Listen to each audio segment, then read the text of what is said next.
be a dark night tonight, so I'll probably be able to take a video because there's no light and very little light around here. Little bolts in the concrete there to hold the plywood down. I learnt that mistake last time. It was a bit of an obvious mistake. Obviously wood floats, and trying to push it down as the boat was coming up, it just doesn't work. What else? Alright, we're going to be putting the anchor out over there with a pulley on it, and then we'll end up using our block and tackles 6-to-1 purchases. That's the plan. It was funny because when the boat was coming up, I was somewhat concerned that it was just going to slide back down, and how was I going to keep it up here? Because it was a slight angle, and I wasn't too sure. Now that it's up here, and it's been up here for nearly a year now, I'm kind of worried that the boat won't go down at all. So it's been a big year. A lot of fun.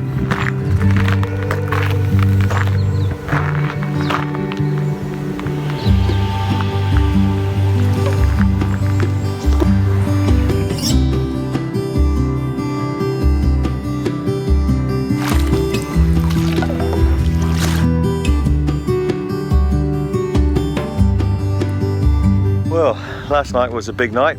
Didn't quite go smoothly as I would have liked, but we did get her in, and there she is there. I'm so happy to see her here, back in the water. It just feels so good. We went in over there, and we've moved the boat all the way to here. That wasn't the hard part. The hard part was trying to get her in. It was difficult. There's a lot of weight on the boat, and it didn't quite run down as smoothly as we wanted to. So, but anyway, she's in there now, so that's good news.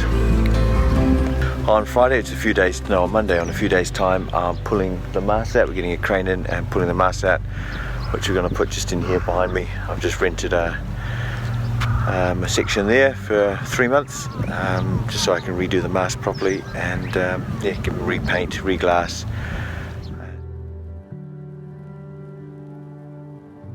It's the second time I pulled the mast out.